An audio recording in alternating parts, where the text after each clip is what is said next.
Graham G. Matthews here with Bleach Report and FanSided. Had a Backlash this coming Saturday, May 4th, 1 p.m. Eastern Time. We got a WWE Women's Championship triple threat. Bayley defending against Naomi, and our guest here today, Tiffany Stratton, one of the newest signees to SmackDown as of earlier this year, remaining on SmackDown as of last night, night two of the WWE Draft. Tiffany, thanks for taking the time. How are you? Good. How are you?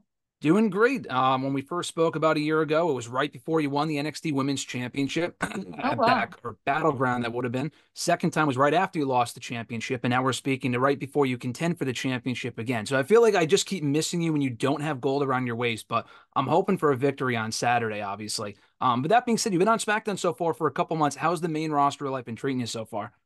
It's been awesome. Everything has been just kind of happening super quickly. The only thing that's been a little bit difficult is the traveling and the schedule of just on the go all the time, but I wouldn't change it for the world. And you mentioned the travel. I mean, obviously, you were at Elimination Chamber too. You made your main roster pay-per-view debut, not counting like the NXT PLEs, in the Royal Rumble match. And then a mere weeks later, you're in Australia for Elimination Chamber. You're going to be in Paris on Saturday for Backlash. Talk about not only the travel for those sort of shows, but like getting over in front of those fans. Because very quickly, more so than most NXT call-ups, at least from my perspective, you've shown you've adapted to that environment very, very well. And fans are getting familiar with you fairly quickly. Mhm. I honestly feel like I haven't really changed anything since being on NXT. I just feel like the who I am, I feel like I fit the SmackDown and Raw regimen a little bit better. And honestly, it's been just so amazing to see that I won the crowd over in Australia and now over in the United States. So I just feel like Australia kind of kickstarted everything for me, and I'm super grateful that that happened to me. And coming off that reaction in Australia, are you like, listen, I'm glad I'm getting like endearing myself to the audience, but hopefully not too much because I still want to be a bad guy at the end of the day. Like, is that kind of going through your head at all?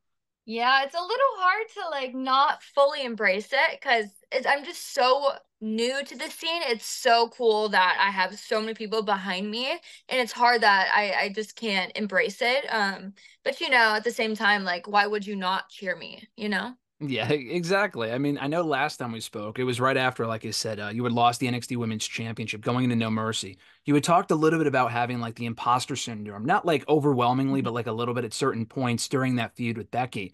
Being on the main roster so far, again, this isn't week one. You've been here for a few months now. Does it feel like it could be too much too soon for you, or do you feel like you're right where you belong right now in the mix for the championship going into Backlash? Yeah, I definitely think I've grown a lot since the Becky Lynch feud. And I feel like I like kind of coming to the main roster. You're nervous as an NXT talent. You don't know if the crowd's gonna like you. Don't know if like who you are as a person is gonna translate onto the TV screen Mhm. on SmackDown or Raw. So, the fact that I won them over, like I said, was super just reassuring for me. And yeah, I feel like at first I was like really worried, but now I'm like, you know what? Like I belong here. I've had such a good, genuine reaction. Like I don't need to doubt myself anymore. And I definitely feel so much more confident in where I am, my performances, my character, and just overall, I feel a lot more confident. Of the four main roster PLEs that we've gotten so far this year, you've been on three of them. Of course, missing Mania itself, which is the biggest one, but you will have many Mania moments, of course, going forward. Does this feel like your WrestleMania to you, going for the championship in Backlash? And just talk about like again being on SmackDown for the first few months, having to miss that show, but preparing you for something bigger right around the corner coming into the show. Yeah, it's my first big title opportunity. I love triple threats. I think those are always super fun matches, and my opponents are Bayley and Naomi. Those are two big, veterans. They're the current women's champion, and that's a former women's champion. So I am super excited. I get to go toe to toe with both of them. And yeah, I'm just super excited, and I can't wait to win this weekend. You got your sights set on Bayley and Naomi, obviously. At some point, we got to see you go back around to Bianca, right? That was teased for a little while, moving away from it. But now that you guys are still on SmackDown, that's got to be something that we see at some point, right?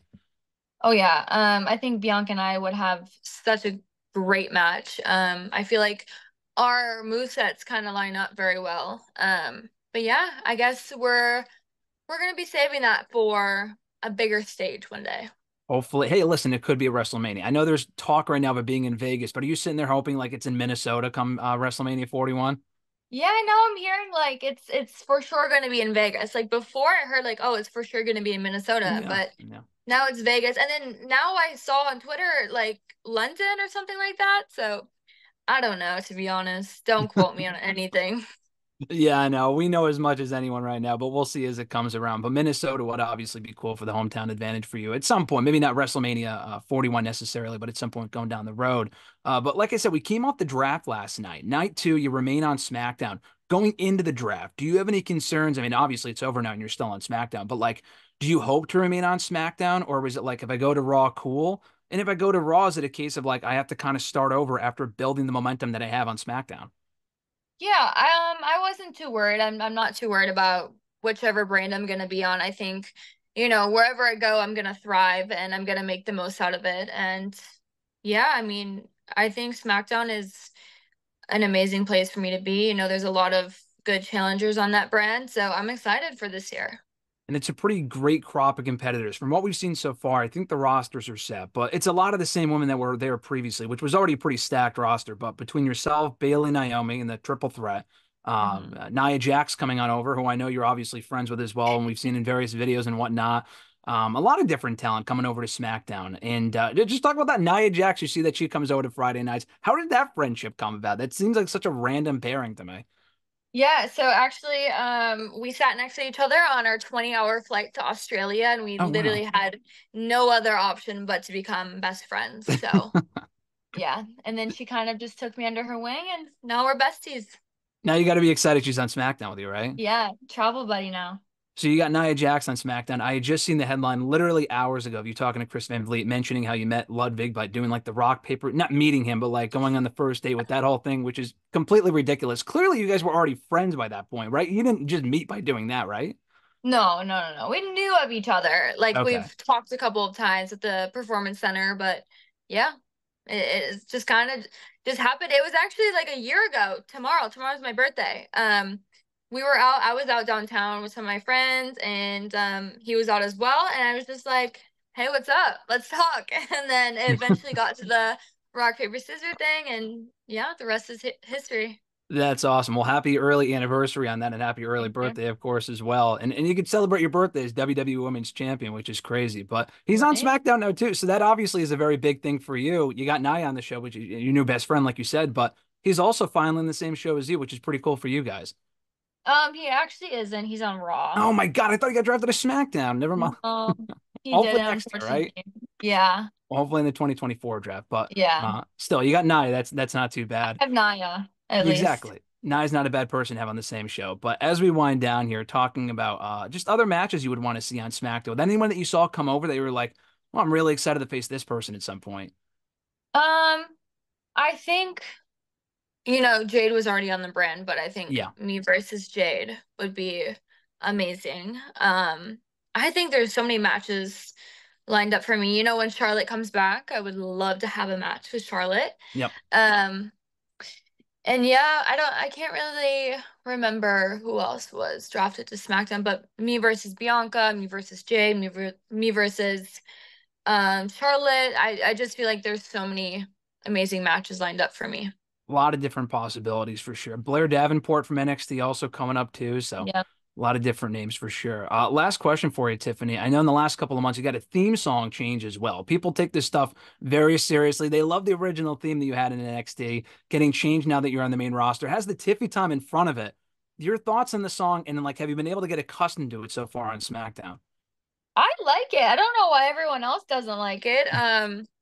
I think like the Tiffy time, I've been wanting that from the very beginning, and I'm so glad that we have that now. I like the music. It has like a cool like little dun dun, dun, I don't know, like a little beat in it where Yeah. I feel like my other music was just kind of like straight across the board, you Hmm. know?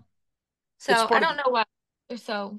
mad about it. Yeah, no, listen, everyone's gonna have their opinions. Every Right. theme song's different, which I totally understand, but it's a part of the evolution of the character, which I totally get. I was partial to the other theme, but listen, it might grow on me over time. We will soon Yeah. see, especially if we become a champion on Saturday against Bailey Naomi at Backlash in that triple threat match. And like I said, happy early birthday, happy early anniversary, and best of luck on Saturday.